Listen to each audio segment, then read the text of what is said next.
18세기 영국에 성령 충만한 사람이 있었습니다. 창녀들이 그를 만나면 전도 부인으로 변화가 됩니다. 또 그런가 하면 대학 교수가 그를 만나게 되면 선교사로 헌신을 해서 선교의 역사에 귀하게 쓰임받는 그런 역사를 일으킨 사람입니다. 그가 바로 여러분 잘 아는 요한 웨슬레라고 하는 인물입니다. 근데 그는 아버지였던 목사님의 아들로 태어나게 됩니다. 그래서 어린 시절부터 성경을 접했고 성경 공부를 열심히 했습니다. 그리고 경건 생활에 힘썼습니다. 그리고 나중에 그가 자라면서 공부를 잘했기 때문에 영국에서 최고의 학부라고 하는 옥스포드 대학을 졸업을 하게 됩니다. 그리고 목사가 되었습니다. 그리고 미국에는 조지아주의 선교사로 이렇게 파송이 되었는데 그곳에 선교 활동을 하는데 이상하게도 마음속에 평안도 없고 기쁨도 없는 겁니다. 게다가 거기에서 한 지주의 딸이었던 소피아 하피라고 하는 여인과 사이에 연애 사건이 일어나서 그야말로 선교 생활을 그냥 실패를 해버렸습니다.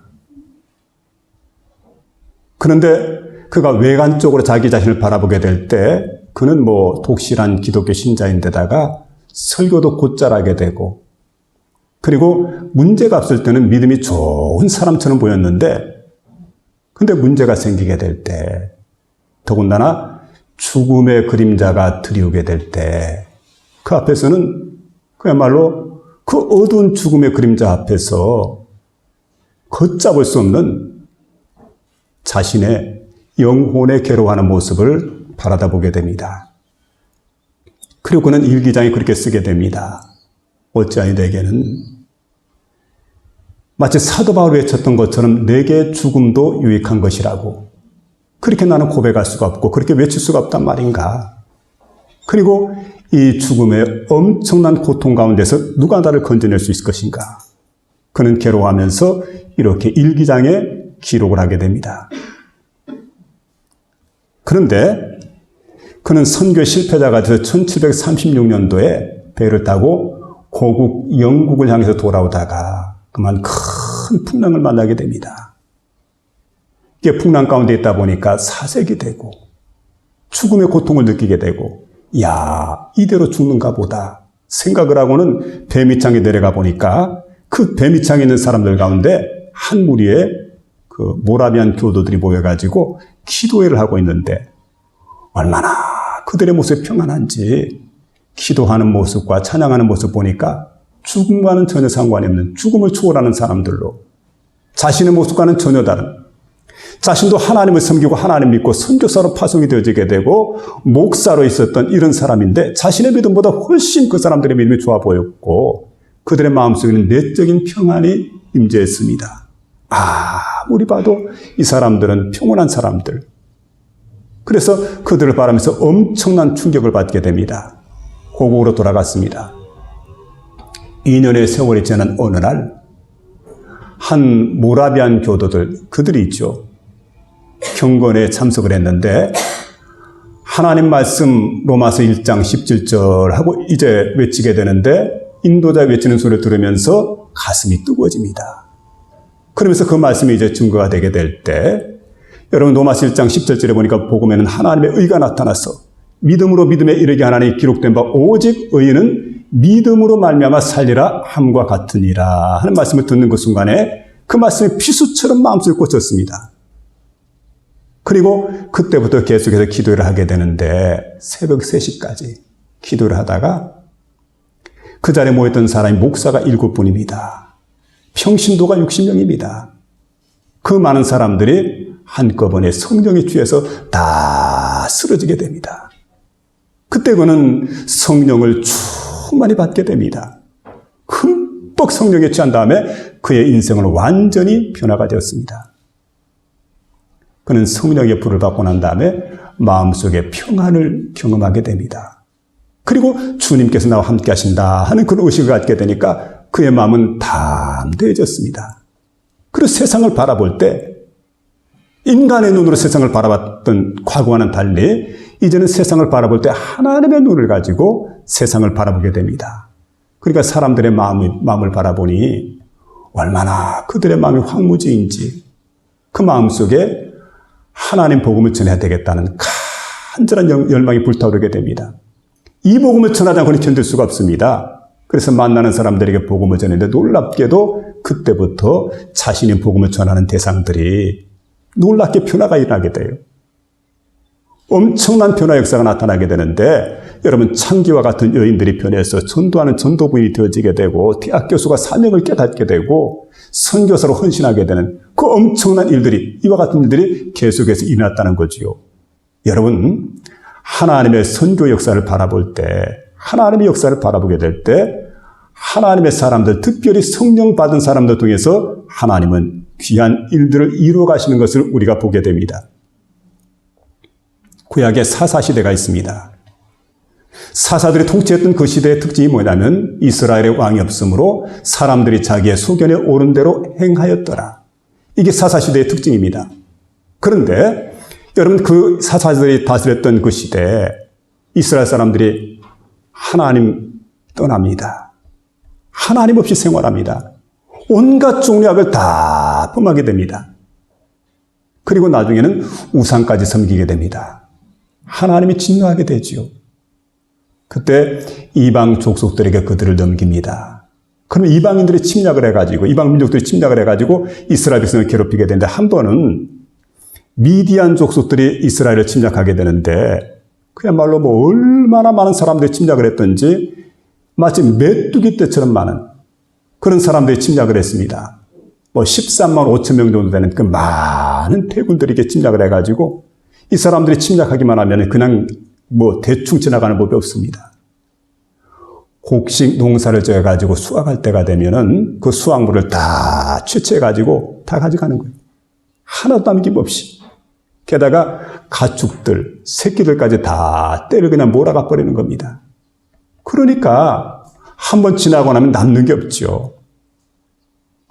이런 때 한 겁 많은 청년, 기드온이라고 하는 청년이 그 미디안 군사들 때문에 그 들판에서 추수할 수가 없고 밀을 베가지고 포도주 타작하는 그 포도주 기계를 가지고 산에 숲을 속에 숨겨두어가지고 거기에서 밀 타작을 하고 있습니다.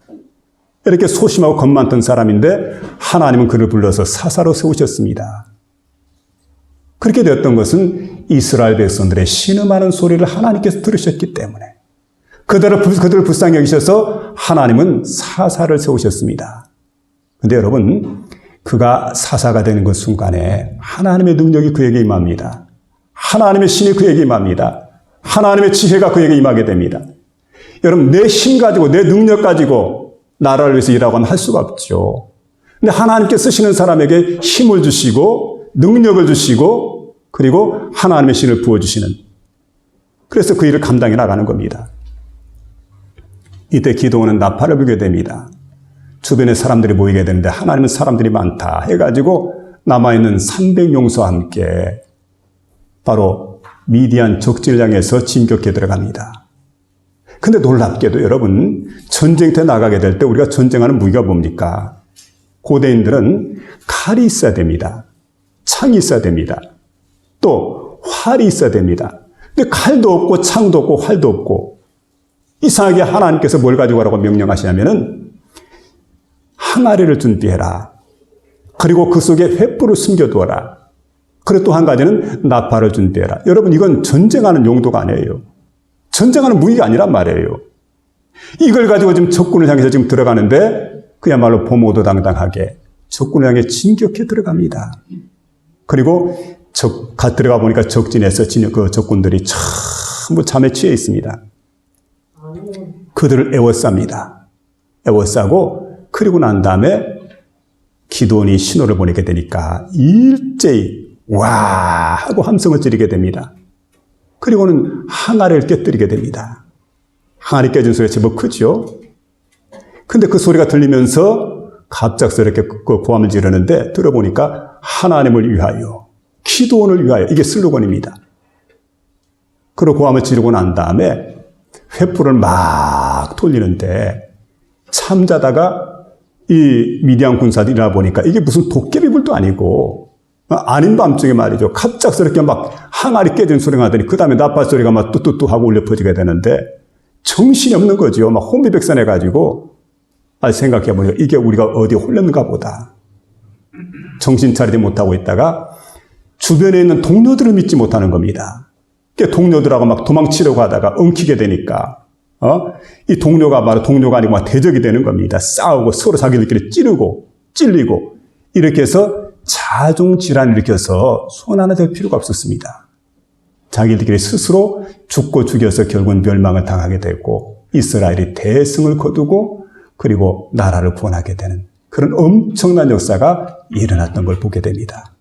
여러분 그렇습니다. 하나님의 사람들을 쓰실 때 하나님의 역사를 일으키게 될 때 하나님의 신에 감동한 사람들, 하나님의 능력을 받은 사람들, 이런 사람을 통해서 하나님은 일을 하게 될 때 여러분 그 일이 얼마나 효과적이고 얼마나 능력이 있는지 모릅니다. 오늘 여러분 많은 사람들을 하나님 쓰시는 것이 아니고 베드로와 요한 두 사람이죠. 사사시대 기도원 한 사람을 통해서 이스라엘이 구원받았던 것처럼 오늘 여러분 베드로와 요한이라고 하는 두 사람, 두 사도 그들의 마음속에 하나님의 신을 보여줬습니다. 성령의 충만을 받게 되었습니다. 그리고 그들의 마음속에 담력이 생겼습니다. 담력을 얻고 난 다음에 어떤 역사가 일어났을까? 어떻게 해서 그들이 그렇게 담력을 갖게 됐을까? 오늘 이 말씀을 생각해 보는 가운데 저와 여러분의 마음속에 크신 은혜가 임하는 복된 시간 될 수 있기를 주의 이름으로 부탁을 드립니다. 먼저는 세상을 이기는 담대함이 그들의 마음속에 있었습니다. 세상을 이기는 담대함. 우리는 이런 말 하게 됩니다. 무지 그러죠. 무식하다 이러는데 여러분 무식한 사람이 용감하다는 말 있지 않습니까? 그래서 우리 속담에 보면 하루 강아지 범 무서운 줄 모른다. 다 큰 개는요. 호랑이가 나타나게 되면 꼬리부터 딱 감추게 됩니다. 겁이 났다는 거예요. 꼬리를 딱 감추고 그 다음에 어떻게 합니까? 36개 주렁이나무 치게 됩니다. 살 수 있는 길은 그 길밖에 없습니다. 그런데 놀랍게도 하루 강아지는 한 번도 호랑이를 본 적이 없어요. 이야, 꽤 덩치가 큰데 저게 아군인가 적군인가 잘 모르잖아요. 한 번 가서 건드려 보는 겁니다. 꼬리도 살랑살랑 흔들어 보고 건드려 보기도 하고 그러고 이것으로 끝나는 게 아니죠. 어떤 강아지를 보면은 막 덤벼드는 거예요. 호랑이한테. 왜 그렇습니까? 하루 강아지니까. 호랑이가 어떤 존재인지 알지 못하니까 그렇죠. 그래서 여러분 무식하면 용감하다 이런 말이 있는데 베드로와 요한이 무식한 사람이었습니까? 그들은 무식한 사람이 아니었어요. 또 여러분 천성적으로 간이 큰 사람이 담대하대. 간이 큰 사람. 여러분 간은 어떻습니까? 근데 의사들의 말을 빌리면은 사람이 깜짝 놀라게 되면 어떻게 되냐면은 그 쓸개에서 즙이 나온대요. 담즙. 근데 간이 큰 사람은 그 즙이 좀 많이 나온대요. 간이 작은 사람은 적게 나오고. 그러니까 간이 큰 사람은 즙이 많이 나와서 무서움을 덜 탄다는 거지요. 두려움을 덜 탄다는 거예요. 그런데 여러분 여기 보면 베드로와 요한이 간이 큰 사람입니까? 간이 큰 사람이기 때문에 담대했다. 이런 말씀은 없어요. 그러면 이들에게 담력이 어떻게 해서 생겼을까요? 그들에게 생긴 담력은 바로 올바른 지식을 가졌기 때문에 올바른 신앙적 지식을 가졌기 때문에 그들이 담대할 수가 있었다는 거죠. 저들은 신학을 제대로 공부한 사람들이 아닙니다. 또 그런가 하면 학문 없는 범인이었다. 그렇게 오늘 본문 말하는데 근데 놀랍게도 여러분 이 사람들이 학문 없는 범인이고 신학을 공부하지 않았는데 어떻게 그렇게 잘하는지 아주 논리정연하게 구약 성경 하나님 말씀을 정확히 인용하면서 설교를 하게 됩니다. 그 말씀을 듣는 사람들이 깜짝 놀라게 되죠. 한마디로 말하면 이치에 맞는 말이에요. 경우에 합당한 말이에요. 경우에 합당한 말은 아로 생긴 은쟁반의 금사과 같은 겁니다. 그러니까 마음에 은혜가 되는 거지요. 어떻게 이렇게 은혜스러운 말씀을 전할 수 있을까?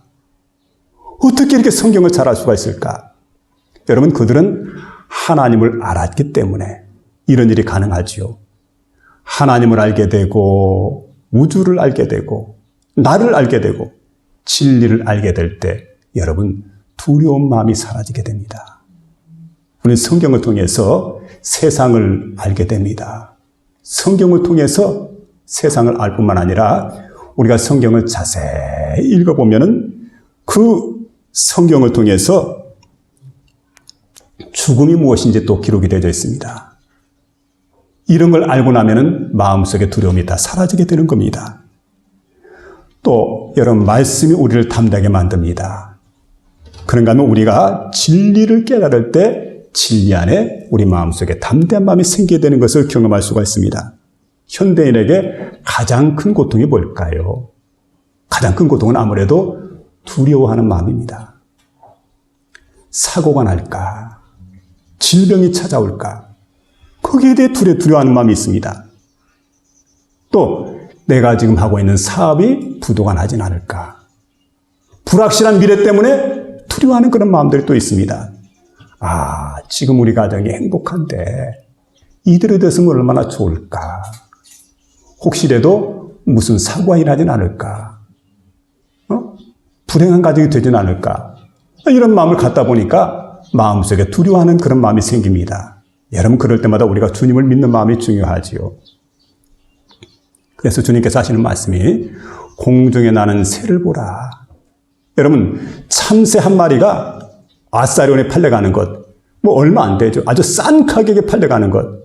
그거 바로 여러분, 하나님 허락하심이 없으면 불가능하다. 하나님 허락하실 때 그 일이 가능하다. 이렇게 말씀하는 겁니다.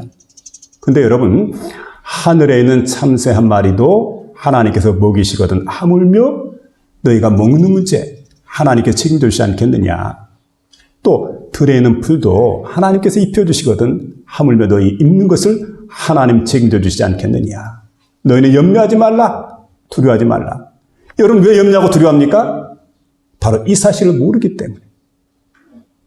하나님에 대한 그런 신적 지식이 없기 때문에 사람들의 마음속에 염려하고 두려워하는 마음이 있는데 이제 베드로와 요한은 신적 지식을 갖게 됩니다. 그러니까 염려가 사라지고 두려움이 사라졌다는 얘기. 죽음이 무엇인지 모르는 사람에게 늘 죽음이라는 두려움이 있습니다. 여러분, 어떻습니까? 죽음. 젊을 때보다 아무래도 나이가 들어가면 더 두렵죠. 죽음에 대해서 두려워하는 사람이 있습니다. 근데 왜냐하면 죽음이라고 하는 것은 사람들이 생각할 때 죽음은 절망의 순간이다. 사람이 죽게 되면 모든 것이 끝장이 난다. 이렇게 생각하니까 두렵죠. 근데 사도 바울은 뭐라고 합니까? 여러분, 영적인 세계를 알아요. 환하게 전망을 합니다. 내가 죽으면 어떻게 된다는 것을 알고 있습니다. 그렇기 때문에 그는 죽는 것도 내게는 유익하다. 왜냐하면 나는 세상을 떠나게 되면 영원한 생명의 세계에 갈 것이기 때문에 내 육신의 장막을 내가 벗어나서 영원한 생명의 세계로 내가 들어간다. 영원한 세계로 내가 들어간다. 그래서 바울은 이렇게 고백을 하지요. 전제와 같이 내가 벌써 부어지고 나의 떠날 격에 가까웠도다. 내가 선한 싸움을 싸우고 달려갈 길을 마치고 믿음을 지켰으니 이제 후로는 나를 위하여 의의 면류관이 예비됐으니 주곧 의로우신 재판장이 그날에 내게 주실 것이 내게만 아니라 주에 나타나실 사모하는 모든 자에게니라. 여러분, 바로 이걸 생각하고 있습니다. 내가 세상을 떠나지만 나는 영원한 세계로 들어간다. 내가 꿈에도 사모하는 천국으로 나는 들어간다. 그곳에는 내가 사랑하는 우리 주님께서 계시는 장소다. 그리고 그 주님께서 나를 위해서 의의 면류관을 예배해 두고 있다. 나는 그곳으로 간다. 그런 거로 염려할 것 없다. 여러분, 얼마나 강하고 얼마나 담대합니까? 이게 충만한 자의 모습이에요. 오늘 베드로와 요한의 마음속에 바로 이와 같은 충만한 마음이 있었던 겁니다. 그래서 우리가 알아야 될 것은 하나님이 어떤 분인가, 성경이 어떻게 우리가 말씀해 주고 있는가, 진리가 무엇인가, 이걸 할 때 우리 마음속에 두려움이 사라지고 걱정이 사라지게 됩니다. 아무쪼록 우리 마음속에 두려움과 걱정을 정복하며 살아가는 복된 심령이 될 수 있도록 하나님을 알고 진리를 깨닫고 하나님 말씀을 정확히 알고 살아가는 저와 여러분 될 수 있기를 주의 이름으로 부탁을 드립니다. 그리고 예수님과 동행할 때 우리 마음속에 담대함이 오게 되죠. 근데 여러분, 사람들이, 우리가 예수 믿는 사람들 가운데 가만히 보니까 목에다가 십자가를 걸고 다니시는 분이 있습니다. 나는 예수 믿는 사람입니다. 이런 표시이기도 하지만 아무래도 허전하거든요. 이게 있어야 좀 덜 허전하고 덜 불안하고, 그리고 어떤 사람은 몸에다가 십자가를 꼭 지니고 살아가는 이런 사람이 있습니다. 이게 어떻게 생각하면 부족과 같아요. 이게 있으면 허전하지 않고 이게 없으면 허전하고. 그래서 밖에 나가려다가 가만히 있자. 이 십자가 어디로 갔지? 다시 방 안에서 십자가 찾아가지고 목에 걸고, 아니면 호주머니 넣고 이렇게 나가게 되는데 왜 그렇습니까? 이걸 부족처럼 생각하는 거예요. 이게 있으면 좀 안전하다는 거죠.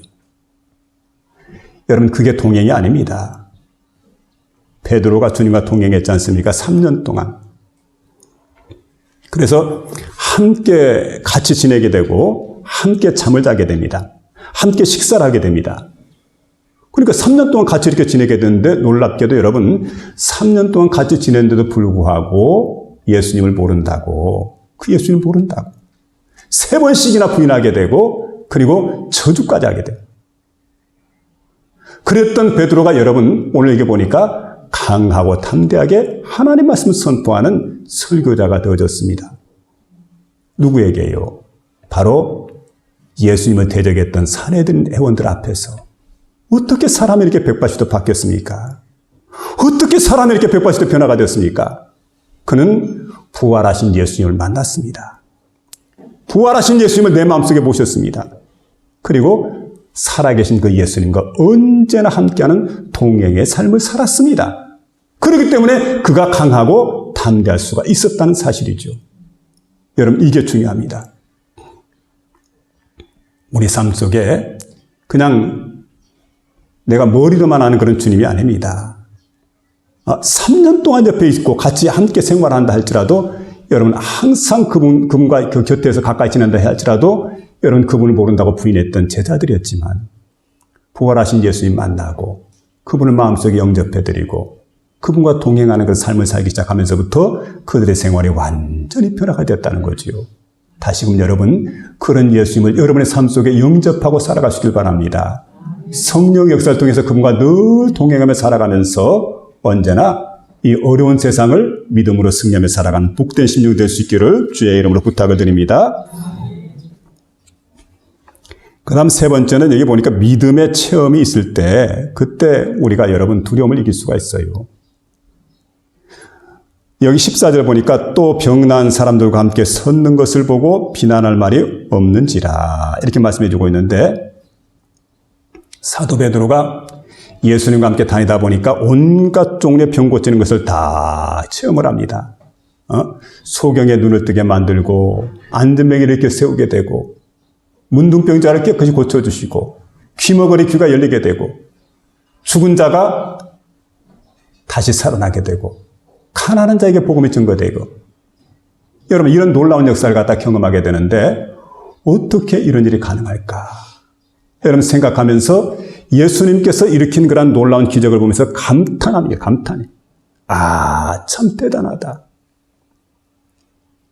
지금까지는 여러분, 베드로가 많은 경험을 했지만, 그러나 그 경험이 뭡니까? 예수님께서 일으킨 경험이에요.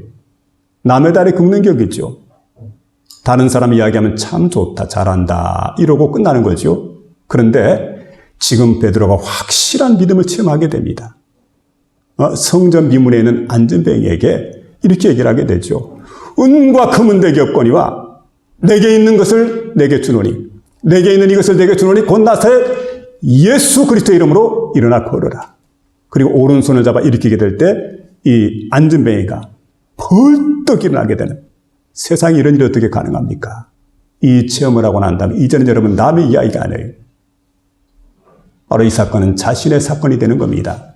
자신의 이야기가 되는 겁니다. 그래서 오늘 특별히 성령 강림을 통해서, 성령의 역사를 통해서 우리가 이제는 남의 이야기가 아니라 이 복음이라고 하는 게, 체험이라고 하는 것이 내 체험이 돼야 돼. 그 능력이 내게 나타나야 돼.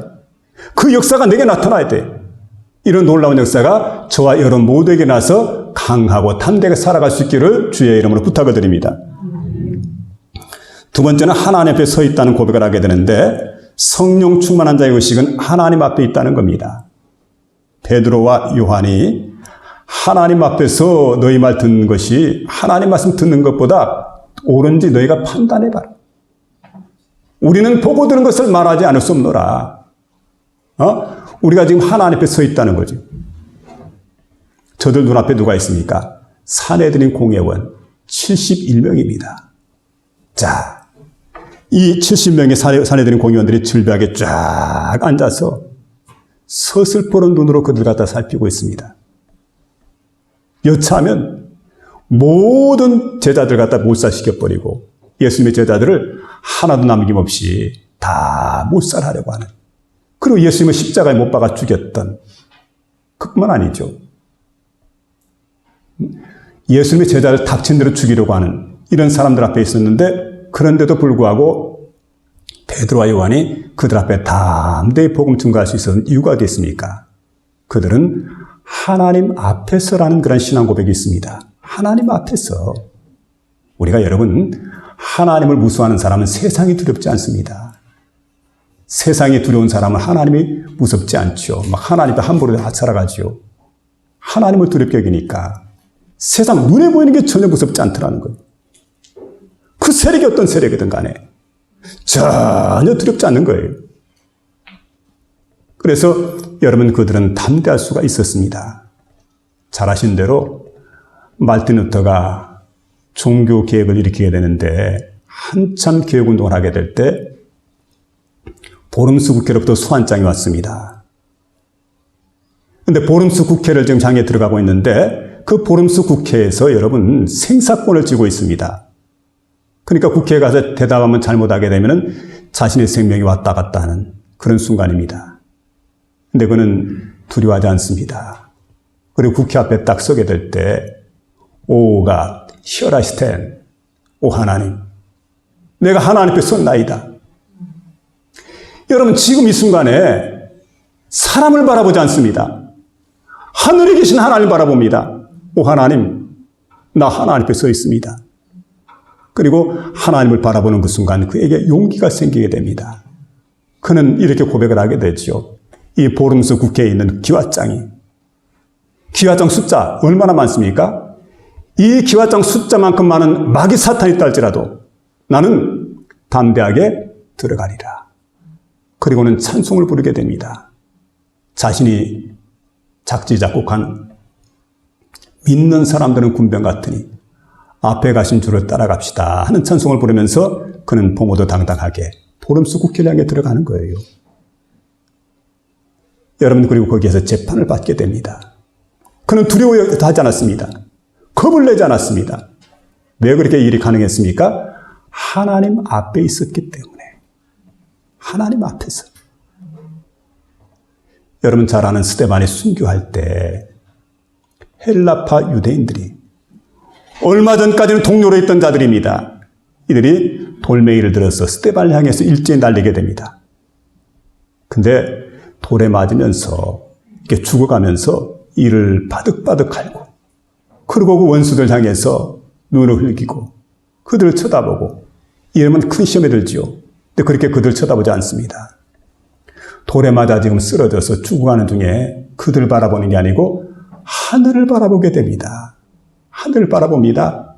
그때 여러분 보좌 우편에 계시던 예수님 자리에서 벌떡 일어나게 됩니다. 스데반이 돌에 맞는 모습을 바라보고, 여러분 그때 그는 깨닫죠. 나는 하나님 앞에 있구나. 하나님 앞에서라는 생각을 하게 됩니다. 그리고 하나님 앞에 세워지는 그 순간, 돌이 날아오든 날아오지 않든, 아프든 아프지 않든 그거 상관치 않아요. 개의치 않아요. 그 상관없습니다.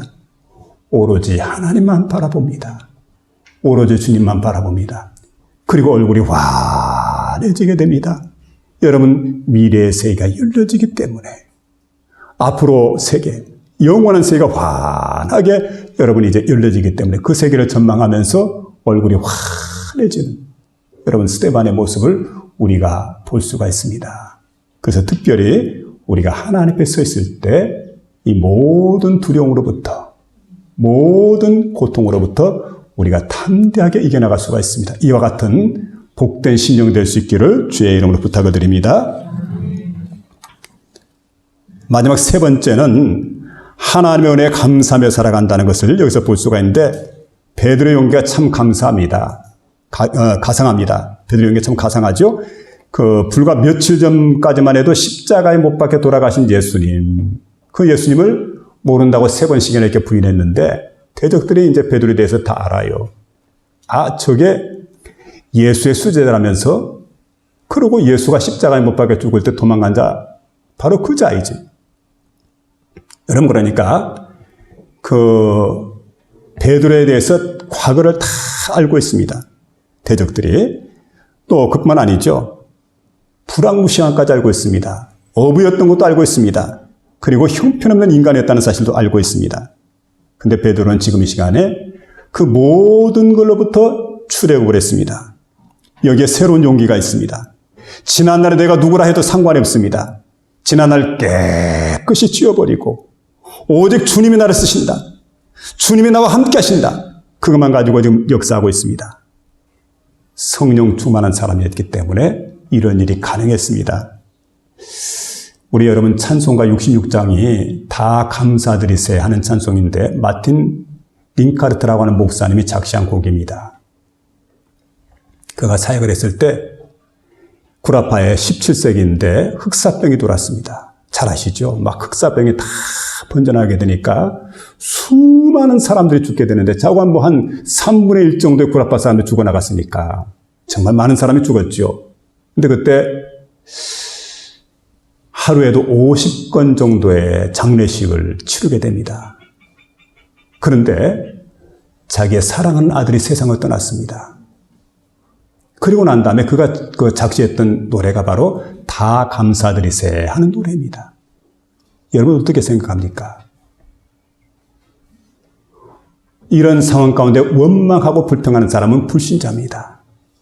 이런 어려움 가운데서도 감사하는 사람, 바로 이 사람이 그리스도인입니다. 감사하는 사람.